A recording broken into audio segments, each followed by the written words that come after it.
kita ya Tuhan, keluarga kami. Dan ke dalam setiap individu lepas individu. Tuhan bangkitkan. Terima kasih Tuhan, nyatakan kuasa-Mu, sampaikan sabda-Mu, sembunyikan erat-erat hamba-Mu di balik salib-Mu. Di dalam nama Yesus Kristus, haleluya. Amin. Wow. Saya bisa rasakan curahan roh doa. Rasanya gak mau berhenti, tetapi kita harus diisi dengan firman Allah. Saya membawa satu visi dari Tuhan untuk kita tahun depan. Khususnya untuk pertama-tama keluarga gereja Mawar Sharon dan keluarga Saat Teduh Bersama. Tahun 2023 ini juga tema khotbah. Tahun menabur doa dan menuai sukacita. That's right. Tuliskan itu. Camkanlah kata Alkitab. Tahun 2023, Tuhan mau kita membangun kehidupan doa yang kuat dan dahsyat. Apa yang akan kita tuai nanti hanya Tuhan yang mengerti. Tapi yang satu hal ini tidak akan pernah luput. Orang yang menabur dengan mencucurkan air mata akan menuai sorak-sorai dan sukacita. Mari kita buka bersama-sama Mazmur 126 ayat 1-6. Hari ini ada banyak rema-rema yang akan mengiring Anda selama setahunan. Jadi tolong dicatat semuanya lebih dari 3 poin seperti biasanya. Malahan hari ini saya kasih 6. Sesuai dengan jumlah ayat, yaitu 6 ayat yang akan kita baca. Pengharapan di tengah-tengah penderitaan, nyanyian ziarah. Ketika Tuhan memulihkan keadaan Sion, keadaan kita seperti orang-orang yang bermimpi. Pada waktu itu mulut kita penuh dengan tertawa dan lidah kita dengan sorak-sorai. Pada waktu itu berkatalah orang di antara bangsa-bangsa, Tuhan telah melakukan perkara besar kepada orang-orang ini. Tuhan telah melakukan perkara besar kepada kita, maka kita bersukacita. Pulihkanlah keadaan kami ya Tuhan, seperti memulihkan batang air kering di tanah Negeb. Orang-orang yang menabur dengan mencucurkan air mata akan menuai dengan bersorak-sorai. Orang yang berjalan maju dengan menangis sambil menabur benih, pasti pulang dengan sorak-sorai sambil membawa berkas-berkasnya. Ini adalah nyanyian ziarah, artinya sebuah lagu untuk membangun mezbah. Siapa penulisnya? By Ezra. Ini Ezra Perjanjian Lama, ini bukan Daud. Ezra adalah seorang tokoh yang memimpin bangsa Israel kembali dari tanah Babilonia untuk membangun Yerusalem yang runtuh dan membangun bait suci yang baru. Tuhan mau kita membangun kehidupan doa seperti saya katakan tadi. Jangan main-main karena 2023, kalau kita tidak bangun hidup doa kita, 2024 akan terjadi banyak great shifts atau pergeseran yang besar. Jangan sampai kita digeser. Jangan sampai kita dikalahkan. Jangan sampai kita berhenti berjalan dalam rencana Allah yang ajaib. Jangan takut tahun ini kita akan mencucurkan air mata dalam doa. Bukan karena kita sedih, tapi karena kita berani maju sambil menabur benih. Janganlah menjadi orang Kristen yang brandingnya begini, tergantung situasi dan kondisi. Buat tekad di akhir tahun ini sebelum membuka tahun depan, bahwa apapun terjadi, aku tidak akan berhenti berdoa. Sebab kalau aku tidak berdoa tidak akan ada kuasa. Seperti pepatah begini, banyak doa, banyak kuasa. Kurang doa, kurang kuasa. Tidak berdoa, tidak ada kuasa. No, aku mau mengalami kuasa Allah. Ini bukan orang yang haus kuasa. Ini orang yang haus pengalaman dengan Tuhan. Dan Tuhan selalu sambut hati yang demikian. Kalau kita berani maju di badai taufan seperti Petrus. Dia satu-satunya yang berjalan di atas air. Sisanya 11 murid Yesus hanya gigit jari saja. Hanya bisa menjadi penonton. Siapa masuk sejarah? Bukankah Kefas? Karena dia berani maju di tengah-tengah semua ombak itu. Karena dia berani berjalan ke arah Tuhan. Tuhan tidak ada di belakangmu. Tuhan itu ada di depanmu. Mari kita berjalan maju sambil menabur benih. Ketika Tuhan memulihkan keadaan Sion. Ayat pertama, keadaan kita seperti orang-orang yang bermimpi. Konteksnya nih, Ezra dan bangsa Israel mereka mau pulang dari Babilonia setelah 70 tahun di sana. Kayak mimpi. Bayangkan kalau misalkan orang Indonesia udah tinggal di luar negeri 40 tahun. Jangankan 70 tahun sudah mati. 30 tahun sajalah. Lalu dia mau pulang itu rasanya kan luar biasa, seril, rasanya nggak masuk akal. Aku akan pulang ke tanah airku. Bangsa Israel tidak pulang ke Yerusalem bukan karena mereka tidak dapat transportasi. Bangsa Israel tidak pulang ke tanah perjanjian bukan karena mereka tidak punya uang atau sarana. Mereka nggak bisa kembali karena mereka adalah bangsa tawanan. Tapi pada tahun ke-70 itu Tuhan bebaskan. Tuhan buka jalan. Jadi nggak masuk akal. Rasanya too good to be true, but it's true. Rasanya ini nggak mungkin terjadi. Saya harus mencubit diri. Apakah ini mimpi? Ternyata sungguhan loh. Ada banyak mujizat begini nanti bagi orang yang berdoa tahun depan. Too good to be true, but it's coming true. Kayaknya ini nggak masuk akal, tapi kejadian. Tapi keluaran. Sungguhan Tuhan mengeluarkan titah untuk mengirim mujizatnya kepada orang-orang yang berdoa.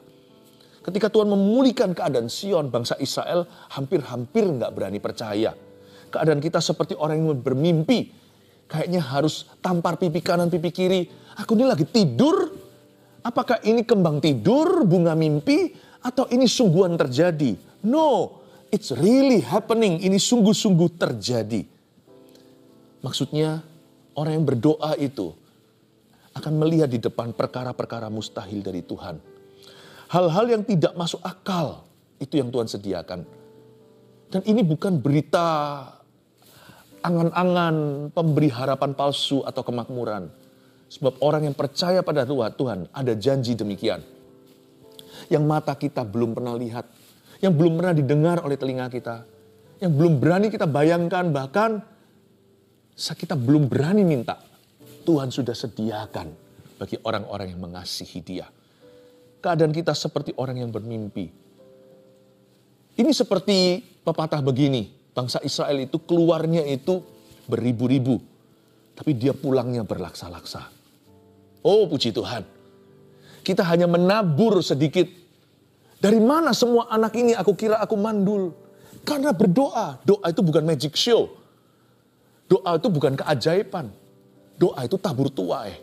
Tapi yang kau tuai tidak sebanding dengan yang kau tabur. Kalau nggak gitu kan kerajaan Allah bukan kasih karunia. Kerajaan Tuhan itu adalah kerajaan kasih setia. Kita menabur, tapi waktu kita tuai, kita tahu bahwa ini bukan karena taburan kita.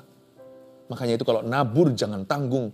Kalau kita mau menabur benih, taburkan 100%. Kalau mau doa sungguh-sungguh, kalau ketuk pintu jangan hanya sekali, 2 kali, tapi ketuk terus sampai terbuka.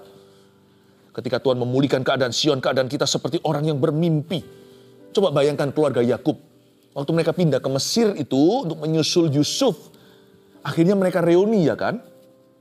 Jumlah mereka itu 70 orang. Tapi waktu mereka dibawa Tuhan dari Mesir ke tanah perjanjian, mereka seperti pasir di tepi lautan. Mereka seperti bintang di langit. Begitu banyaknya, pergi beribu-ribu, pulang berlaksa-laksa. Saya juga bernubuat untuk gereja Mawar Sharon.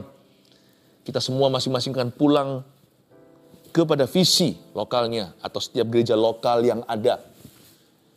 Pusatnya yaitu di GMS Surabaya Barat. Kita akan masuk ke satu fasilitas baru yaitu GMS di rooftop nanti. Oh, kita pulang berlaksa-laksa. Dari situ kita akan memberitakan Injil ke seluruh dunia. Keluarga Saat Teduh tercinta, bawa pulang berkas-berkasnya sampai ke rumah. Ayo hari ini di episode Saat Teduh atau saat ini doa Old and New bersama dengan seluruh jemaat. Saya mau ajarkan kita untuk berdoa sungguh-sungguh. Bukan berdoa gaya menonton orang berdoa atau konser doa. No, setiap orang harus partisipasi. Setiap Anda harus menabur.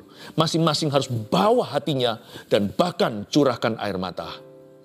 Ayat 2, pada waktu itu mulut kita penuh dengan tertawa dan lidah kita dengan sorak-sorai. Kenapa orang-orang ini tertawa ya? Kenapa mereka berteriak-teriak happy ya? Tuhan telah melakukan perkara besar kepada orang-orang ini. Tuhan telah melakukan perkara besar kepada kita, maka kita bersuka cita. Ayat 2 dan 3 ini nggak ngerti sebenarnya bangsa Israel itu nuai apa persisnya perkara besar. Kita tahu dari sejarah bahwa mereka berhasil untuk pulang dan membangun bait suci baru yang nantinya ratusan tahun kemudian Yesus jalan di situ. Bahkan diserahkan di bait suci. Itulah bait Allah. Itu perkara besar. Bangsa Israel gak pernah terpikirkan kalau mereka akan melihat kembali bait Salomo yang dirubuhkan. Mereka akan melihat tembok Yerusalem kembali mengelilingi kota. Seperti perlindungan Allah. Itu perkara besar mereka. Tapi ini gak relevan buat kita hari ini. Kita gak perlu tembok sekarang. Kita gak perlu bait suci perjanjian lama. Setiap orang akan menjadikan ayat ini relevan sendiri dari aplikasi pribadi. Perkara besar apa yang Allah sediakan untuk Anda? Saya nggak tahu satu persatu. Pokoknya pegang teguh. Pokoknya ada perkara besar. Ada perkara besar pokoknya. Iman saya itu iman pokoknya. Yesus pokok anggur saya. Pokoknya saya percaya ada perkara besar di depan ini. 2023 orang bilang suram, saya bilang perkara besar. Manusia sekeliling saya semua pesimis, tapi saya berkata no. 2023 ada penyertaan Allah. Kok yakin? Karena Tuhanku setia. 2, karena aku berdoa. Karena aku menabur dengan air mata, aku akan menuai sukacita. Aku tidak tahu persisnya apa yang akan aku tuai nanti. Anda bisa katakan itu pada dirimu sendiri. Tapi yang pasti aku akan menuai sukacita. Saya nggak tahu nanti itu ke depan Tuhan sediakan apa. Kan sudah jelas-jelas di Alkitab dikatakan, mataku belum lihat. Nggak mungkin bisa saya rumuskan, telinga belum dengar. Jadi saya nggak bisa ceritakan apa yang hendak Tuhan lakukan di hidupku. Pokoknya saya optimis dulu. Nggak peduli nanti tuaiannya apa, persisnya apa. Individu lepas individu. Keluarga lepas keluarga, saya nggak tahu. Pokoknya tugas kita hanya satu, kita bersuka cita dulu. Kalau sama Tuhan beriman itu happy di depan. Tidak setelah diberkati atau setelah melihat mujizat terjadi, baru setelah itu we rejoice atau kita bergembira karena Tuhan. Kita bergembira karena Tuhan itu karena Tuhannya, bukan karena berkatnya. Tuhan itu sudah pasti. Meskipun berkat nanti yang terjadi itu belum pasti, nggak tahu persisnya seperti apa. Tentunya 2023 juga ada porsi untuk salib yang kita pikul. Jangan hanya kita harapkan perkara-perkara yang baik, perkara baik maupun perkara buruk semuanya Tuhan bisa pakai untuk kepentingan kita, untuk kebaikan kita. Tapi hati saya optimis pokoknya. Saya happy di depan. Saya bangga sama Tuhan. Saya nggak taruh curiga sama Tuhan Yesus nanti jangan-jangan kau kasih aku pencobaan. Tuhan sendiri ajarkan dalam doa Bapa kami, jangan tuntun kami ke dalam pencobaan. Pencobaan tidak datangnya dari Tuhan. Tapi kalau kita alami tahun depan, percayalah orang yang berdoa itu akan disertai Tuhan bahkan dalam lembah. Lembah maut, lembah kematian pun, lembah kelam, lembah bayang-bayang pun Tuhan ada di sana. Tidak ada kegelapan dalam jalan kita. Karena kalau ada Tuhan, dialah terang dunia. Dialah pelita bagi kaki kita, terang bagi jalan kita. Tuhan pasti akan persiapkan kita dengan firman. Ada urapan Roh Kudus hari ini kita akan dapat urapan baru untuk tahun depan. Seperti saya katakan tadi, urapan setahunan itu akan dicurahkan di doa malam, doa Old and New ini. Saya nggak tahu apa yang saya tuai persisnya nanti. Saya percayakan itu sama Yesus. Itu departemennya Tuhan. Departemenku satu. Aku bersuka cita dulu. Pada waktu itu mulut kita penuh dengan tertawa. Dan lidah kita dengan sorak-sorai. Pada waktu itu berkatalah orang di antara bangsa-bangsa, Tuhan telah melakukan perkara besar kepada orang-orang ini. Tuhan telah melakukan perkara besar kepada kita. Amini aja. Kalimat terakhir dari ayat 3 inilah. Ini menjadi patokan kita. Ini pakemnya kita. Maka kita bersuka cita. Maka sekarang saya ganti ini sedikit sebagai ajakan untuk Anda. Mari kita bersuka cita. Katakan pada orang kanan kirinya, tentunya Anda tidak sendirian kan? Kalau Anda sendirian pun katakan pada diri sendiri. Kalau Anda bersama dengan keluarga atau dengan saudara seiman sekarang, bilang sama kanan kirinya, mari kita bersuka cita. Happy di depan. Haleluya. Ayat 4. Pulihkanlah keadaan kami, ya Tuhan. Seperti memulihkan batang air kering di tanah Negeb. Tunggu. Kok mundur lagi ya? Bukannya sudah bersuka cita, bukannya keadaannya sudah pulih, seperti orang bermimpi waktu terjadi. Mulutnya pun sudah penuh dengan tawa, lidahnya dengan sorak-sorai. Loh kok ayat 4, pulihkanlah keadaan kami ya Tuhan. Kok sakit lagi? Kok masalah lagi? Kok down lagi? Kok di bawah lagi? Bukan. Ini bukan di bawah lagi. Ini membawahkan diri, paham maksud saya. Pulihkanlah keadaan kami ya Tuhan, seperti memulihkan batang air kering di tanah Negeb. Ini yang saya sebut terus melemahkan diri atau terus merendahkan hati di hadapan Tuhan Yesus. Ini bukan berarti Esra dibawa lagi. Esra sudah pulang ke Israel. Bangsa Israel sudah mulai tok, mulai konstruksi. Tapi biasanya orang kalau mulai diberkati itu jadi gaya. Tidak sedikit setelah mereka disembuhkan seperti 9 orang kusta. Tidak kembali. Ekornya pun tidak kelihatan, apalagi bayang-bayangnya. Kalau kita itu berjalan dalam janji Tuhan, jangan lupa.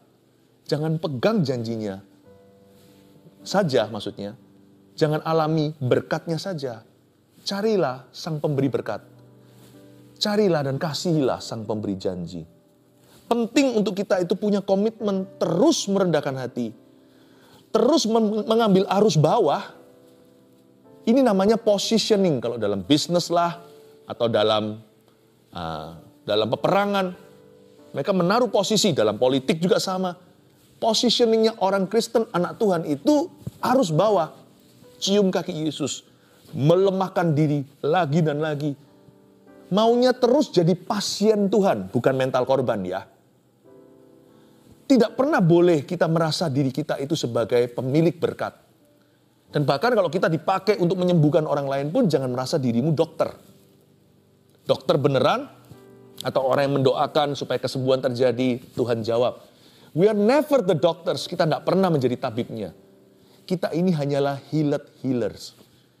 Kita ini hanyalah orang yang pernah disembuhkan Tuhan, sekarang dipakai Tuhan untuk menyembuhkan orang lain. Kita ini orang yang dulunya bermasalah, dilepaskan dari masalah kita untuk membantu orang dalam permasalahan mereka. Kita ini adalah orang yang pernah dilepaskan, tapi sekarang diurapi untuk melepaskan orang lain. Ambil arus bawah, pulihkan keadaan kami. Selalu berada di posisi pasiennya Tuhan. Pasien yang tidak merepotkan, tapi pasien yang mengajak kerjasama.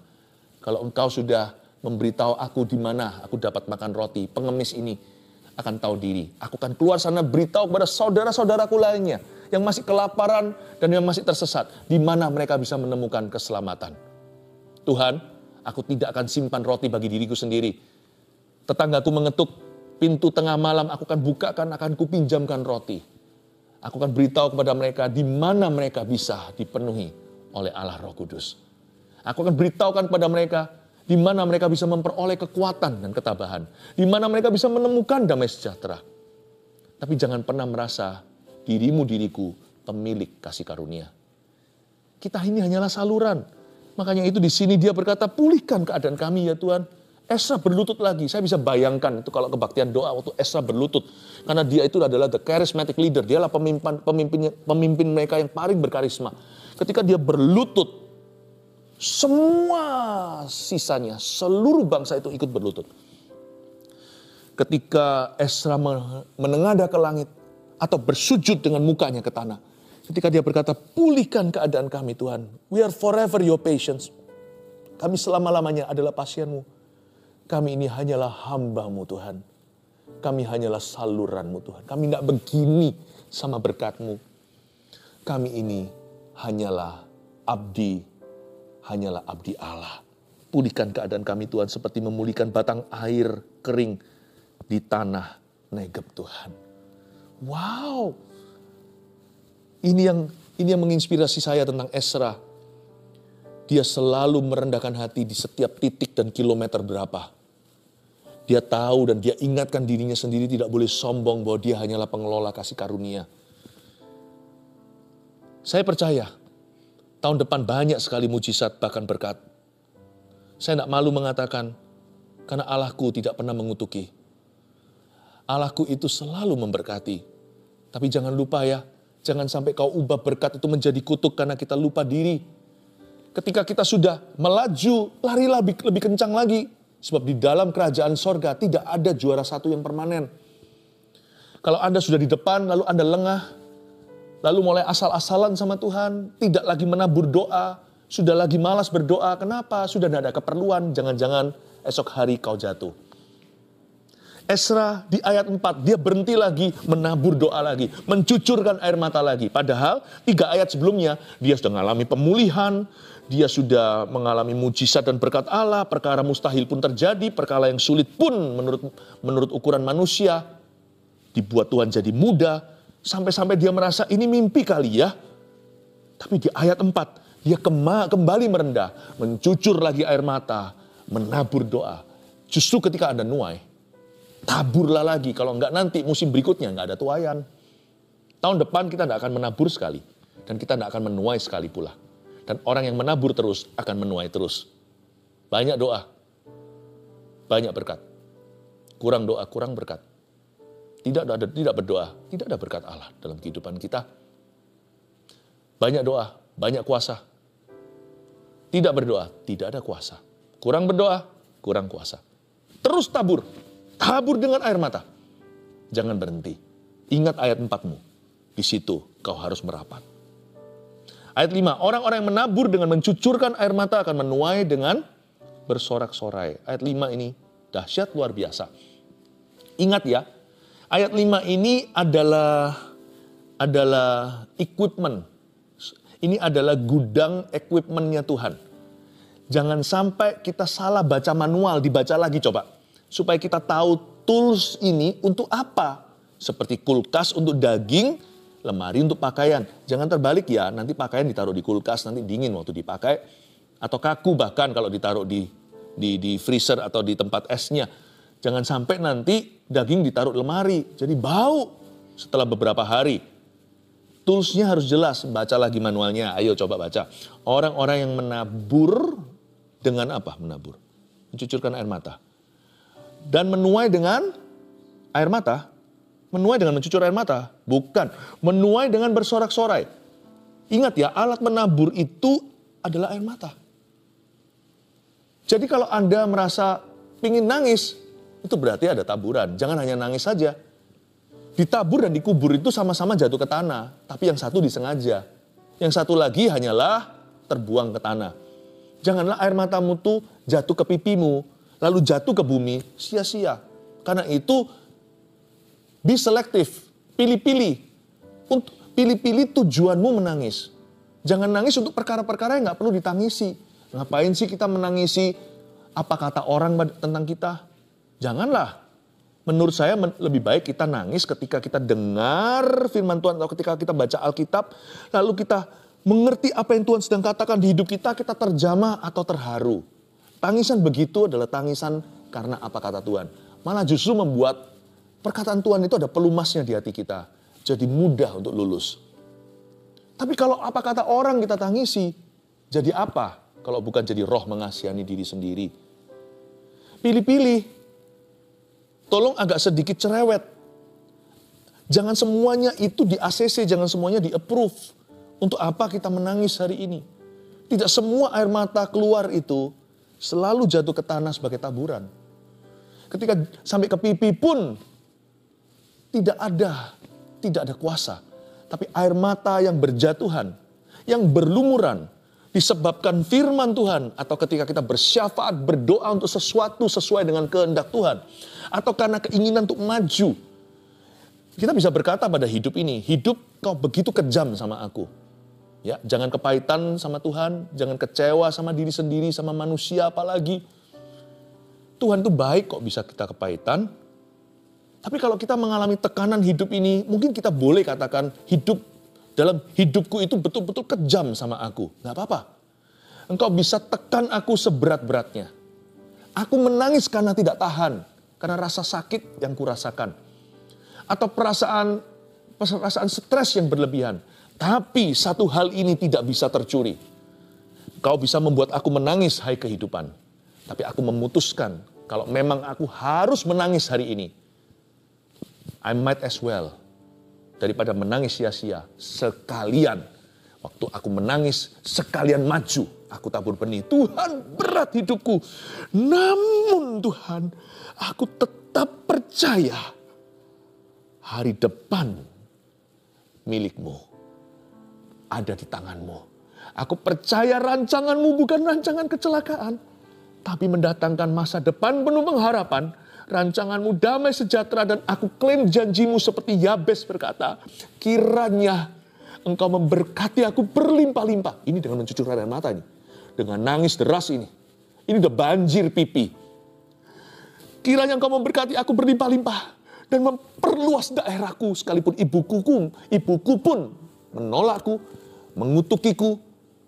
Kalau enggak kan, aku enggak dinamai Yabes, yang artinya apes atau bad luck. Artinya nasib jelek. Artinya loser atau pecundang. Tuhan, aku ampuni. Kalau aku harus nangis kesakitan, aku mau sakit mengampuni daripada sakit membenci. Kalau aku nangis sekarang, biarkan aku nangis, bukan pesimis, tapi nangis melalui pesimis itu optimis lagi. Tuhan, pokoknya Engkau tahu jalan hidupku. Tidak ada jalur hidupku yang tersembunyi di hadapan-Mu. Tuhan, aku klaim, kiranya Engkau memberkati aku berlimpah-limpah dan memperluas daerahku. Kiranya tangan-Mu menyertai aku dan meluputkan aku daripada kesakitan. Dengan menangis kita klaim janji Tuhan. Saya rasa itu bukan hanya nangis. Itu namanya nangis sambil maju. Maju sambil menabur benih. Menabur itu dengan mencucur air mata, betul. Tapi menuai dengan sorak-sorai. Habis nangis ya, lap tuh wajah, bengkak mata nggak apa-apa. Kalau Anda belum ada janjian, tunggu dulu nantian. Supaya nggak kelihatan. Tapi kalau terpaksa ya sudahlah. Biarin lah, orang biasanya nggak tanya. Kalau tanya juga nggak apa-apa. Oh, it's okay kalau nggak ada apa-apa. Don't make a big show. Kalau Anda sudah nabur, masuk ke tanah, jangan digembar-gemborkan. Nanti jangan-jangan itu benih dikeluarkan sama Tuhan, nggak jadi, void, gagal. Jangan sampai begitu. Nabur itu antara Anda dan Tuhan. Setelah itu ketika Anda keluar, sukacita, lap tuh air mata, keringkan wajahmu dari semua air matamu, dan mulai bersukacita. Bersukacita itu bukan berarti tertawa terbahak-bahak, nggak tentu. Sukacita bukan happy. Joy is not happiness. Mungkin kita berat ya, tapi kita punya roh harus ringan. Kita keluar sana sudah optimis. Bahasa kita tuh udah beda. Kemana-mana bukan lagi kita tuh mengeluh, ngomel-ngomel melulu. Atau menjatuhkan semangat sendiri. Enggak, tapi kata-kata kita positif. Kata-kata kita optimis. Kita mengakui firman Tuhan terus-menerus. Dan bahkan mulut kita pun mengucapkan berkat untuk orang lain. Bukannya kok enak aku sengsara sendiri. Aku akan buat hidup seseorang sengsara hari ini. Lihat perkataanku dan perlakuanku. Jangan begitu. Nggak akan nuai orang yang begitu. Mau doanya mencucur air mata sampai mau tersungkur-sungkur, sampai jengking-jengking juga nggak ada gunanya. Nggak ada gunanya. Your attitude, setelah Anda menabur, sikap hatimu tuh menentukan apa yang kau tuai. Atau seberapa banyak yang kau tuai. Alat penuaian kita itu, alat tuaian itu sorak-sorai. Bukan marah-marah. Jangan batalkan doa sendiri. Bukan batal sih, doa nggak bisa batal. Tapi kalau benih itu sudah jatuh, lalu habis itu tanah itu diaduk-aduk lagi. Benihnya kan jadi kocar-kacir kemana-mana. Jadi nggak tumbuh di situ. Tumbuh pun bukan berkatmu nanti dipindah ke orang lain. Anda doa, orang lain yang nuai. Kalau Anda doa, Anda mau nuai, coba dicek lagi sikap hatinya benar atau enggak. Kita harus sukacita. Sukacita itu artinya bright. Sukacita itu artinya brilliant. Artinya itu terang. Wajahnya itu enggak kusam. Wajahnya itu enggak cemberut, terang. Padahal masih dalam masalah. Orang bisa garu-garu kepala dan berkata, loh kok bisa ya dia? Dalam masalah tapi orangnya kok bisa tenang ya? Itu sukacita. Sukacita juga kadang-kadang dalam bentuk ketenangan. Kekaleman. Alat menuai itu sorak-sorai. Anda lihat ya, ketika Anda bersorak-sorai, spirit Anda positif, vibe-nya tuh, atmosfer di sekeliling Anda itulah orang dunia katakan aura atau apa. Itu positif sekali. Sangat-sangat kind, sangat baik. Sangat indah. Lihat nanti. Jawaban doa itu datang cepat. Orang pun suka sama Anda, bukan hanya berkenan sama Tuhan, tapi dikenan sama manusia. Dikenan sama orang. Yang gak punya pekerjaan karena lihat sikap Anda. Aku rasanya bisa pakai orang ini. Kayaknya kita punya perusahaan butuh orang begini. Gampang lah. On the job-nya nanti kan bisa dilatih. Tapi saya butuh orang yang begini. Lihat ya. Tapi kalau orang setelah doa lalu keluar masih begitu. Tunjukkan ke dunia bengkaknya, matanya. Untuk mendapat belas kasihan dan pinjaman uang. Malah justru dihindari sama orang. Jangankan sama Tuhan. Sikap hatimu, sikap hatimu. Orang yang berjalan maju dengan menangis ayat 6 tadi. Ayat 6 sekarang. Sambil menabur benih. Itu yang saya katakan tadi. Kalau memang kita harus nangis ya. Sekalian jangan mubasir. Gini loh istilahnya. Kalau saya memang harus pergi ke situ. Ngomong sama teman nih. Sekalian aku jemput ya. Toh aku sekalian ke gereja. Toh jalanin rumahmu. Kalau kita memang harus nangis. Sekalian tabur benih. Air mata kita itu powerful. Air mata kita itu second most powerful tool dalam doa. Atau alat yang paling hebat. Nomor 2, runner up-nya, juara 2, alat yang paling hebat untuk berdoa. Yang pertama mulut kita. Pengakuan iman kita. Doa kita, mulut kita ini berkuasa. Ya semua harus dari hati. Kalau nggak dari hati, air mata pun namanya air mata buaya. Mulut kita nomor 1. Air mata kita nomor 2. Jangan dibuang sia-sia, mana ada. Ini mana ada orang mau buang uang. Ini nilai tukar sorga yang luar biasa ini air mata. Bukan air mata buaya, Tuhan nggak bisa ditipu. Tapi kalau dari hati, ini powerful sekali. Bukan berarti harus nangis ya. Nanti kan aneh seperti orang yang berusaha untuk nangis. Nggak bisa nangis, nggak bisa keluar air matanya. Ini bukan keluar air mata secara harafiah selalu begitu.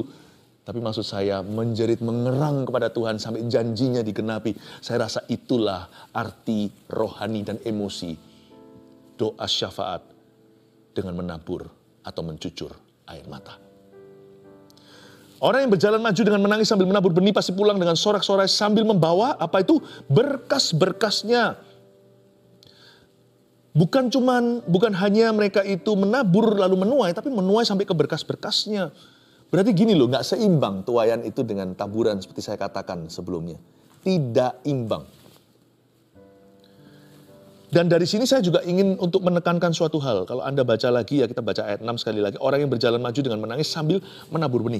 Kata menabur benih itu bukan menjatuhkan benih. Beda ya, menjatuhkan benih itu begini. Tes. Seperti meneteskan air. Jatuh. Menabur itu begini. Menabur itu begini. Jadi ini sifatnya korporat.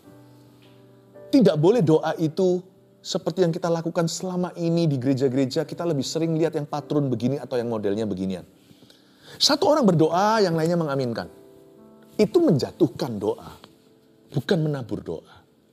Menabur doa itu sama-sama berdoa. Coba baca di Kisah Para Rasul. Mereka itu sembahyang bersama-sama. Satu saja, minus satu yang tidak berdoa terpaksa karena dia adalah biografernya.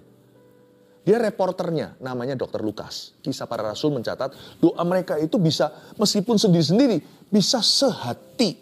Dirangkum dalam satu kalimat, Tuhan berikan keberanian kepada kami. Karena mereka mengancam kami. Dan ulurkan tanganmu untuk menyembuhkan orang-orang sakit dan mengadakan tanda-tanda heran oleh nama hambamu yang kudus Yesus Kristus. Lalu goncanglah tempat mereka sembahyang. Penuh Roh Kudus dan mereka dengan berani memberitakan Injil. Setelah itu mujizat lebih banyak terjadi di gereja mula-mula. Itu namanya menabur doa ketika semua mereka satu topik tapi berdoa bersama-sama rame-rame serbu. Itu korporat. Kalau enggak namanya menjatuhkan doa. Tes satu. Ini adalah doa yang beda. Orang yang berjalan maju dengan menangis sambil menabur benih. Yang beginian yang pulang bawa berkas-berkasnya. Yang beginian menabur 1000 benih, menuai berkasnya berlaksa-laksa. Saya kasih 6 poin supaya kenyang. Dari rangkuman semua yang saya jelaskan sebelum kita sebentar lagi berdoa syafaat. Nanti kita akan berdoa dengan cara yang gak berbeda. Saya gak mau loh ya. Saya nggak mau Anda kena satu virus, yaitu virus penonton atau pemirsa. No, ini doa, ini hadirat Allah. Ini bukan show. Karena itu keluarga Gereja Mawar Sharon, semua murid-murid Yesus di dalam gereja yang saya gembalakan. Keluarga Saat Teduh Terkasih, kita nanti akan berdoa bersama-sama meskipun saya akan memandunya. Tapi tidak boleh Anda hanya mengaminkan atau menontonnya saja. Nanti yang menuai sampai berkasnya, yang ikut doa. Yang nggak ikut doa, hanya lihat tuaian di depan. Hanya lihat tuaian dalam kehidupan orang lain yang berdoa atau sembahyang. 6 poin ini catatlah. 2023 tahun menabur doa dan menuai sukacita nomor 1. Tuhan sanggup mengubahkan keadaan kita semudah membalikkan tangannya. Itu ayat pertama tadi kan, ketika Tuhan memulihkan keadaan Sion. Keadaan kita seperti orang yang bermimpi. Jadi Tuhan sanggup mengubahkan keadaan apapun. Coba bisa semua tangannya. Dalam hitungan ketiga dibalik ya. 1, 2, 3. 1, 2, 3. 1, 2, 3. 2, 3. 2, 3. Gampang ya. Kecuali kalau mungkin kalau ada seorang pasien stroke itu saya berdoa supaya Anda sembuh. Terapi Anda jalan dan berhasil. Tapi kalau kita sehat-sehat kan lihat. Gampang sekali. Segampang itu Tuhan membalikkan keadaan kita. Tapi jangan ditarik lebih lanjut ya. Lalu kenapa kok keadaanku nggak berubah? Lalu marah sama Tuhan. Kita nggak berhak. Kita boleh berdoa, klaim janji, menabur air mata. Kita nggak berhak menuntut Tuhan. Karena kita ini masih hutang. Hutang kita tuh selama-lamanya sebenarnya di neraka. Tetapi saya hanya ingin mengatakan ini supaya bangkit imanmu. Bahwa bagi Tuhan tiada yang mustahil. 2. Apapun yang kita tuai nanti, yang penting bersukacita dulu di dalam Tuhan. Pokoknya yang penting kita sukacita dulu. Karena sukacita itu statement kita. Bahwa aku akan menuai. Itu pernyataan iman. Tuhan, aku bergembira karena Tuhan, maka Tuhan akan memberikan apa yang diinginkan hatiku. Sebab orang yang bergembira karena Tuhan tidak akan inginkan dosa. Orang yang bergembira karena Tuhan tidak akan inginkan apa yang mendukakan hati Roh Kudus. Bergembiralah karena Tuhan. Hatimu akan diluruskan. Hatimu akan jadi benar. Pokoknya kita bersukacita di depan. Happy itu di depan. Itu sebuah pernyataan iman bahwa aku akan menuai. Keluarga aku akan menuai. Pekerjaanku akan menuai. Dan kehidupanku akan menuai. Nomor 3. Seperti Esra tadi. Ayat 4-nya jangan lupa selalu untuk mendekat, merapat, ambil arus bawah. Terus melemahkan diri atau rendah hati di hadapan Tuhan yang membela kita. Kalau kita itu melemahkan diri atau rendah hati, ya Tuhan yang bela loh. Tuhan jadi nggak terima. Tapi kalau kita meninggikan diri, apalagi kita merasa udah puas sama diri kita, udah nggak perlu Tuhan atau sudah semi nggak perlulah, kurang perlu sekarang sama Yesus. Biasanya Tuhan akan berduka. Dan kalau orang meninggikan diri alias menyombongkan dirinya, malahan Tuhan akan buktikan bahwa dia salah. Tapi orang kalau merendahkan di hadapan Tuhan, orang itu jadi urusan Tuhan. Tuhan jadi berkepentingan untuk bela dia. Ya, jangan lupa itu. Nanti kalau kita jalani tahun depan, 2023, yang mana sebentar lagi dalam hitungan menit kita countdown. Kita hitung mundur 10, 9, 5, 4, 3, 2, 1. Happy New Year. Selamat tahun baru. Lebih baik sih kita itu luangkan old and new atau pergantian tahun dalam doa daripada pesta pora nggak jelas itu untuk apa. Lebih baik kita pesta rohani seperti ini. Nomor 4. Alat menabur itu doa sambil menangis. Sedangkan alat menuai adalah sorak-sorai. Dicatat semua ya ini ya. Ini semua pedoman untuk seluruh tahun depannya. Misalkan ini 6 poin kan. Masing-masing itu bisa kita ingat 2 bulan ya. Terus menerus ini akan menjadi rema yang membimbing kita. Tentunya nanti ada banyak pengajaran menyusul. Apalagi di Gereja Mawar Sharon nanti dan di keluarga di saat teduh bersama. Pengajaran akan terus bergulir. Tetapi rema ini yang membuka jalan untukmu. Nomor 5. Doa jangan menonton atau mengaminkan saja. Melainkan turut berpartisipasi. Nggak boleh satu yang doa, 2 giliran, yang lainnya amin. Bahkan ada yang tertidur atau ketiduran. Nggak bisa, doa itu semua orang harus masuk.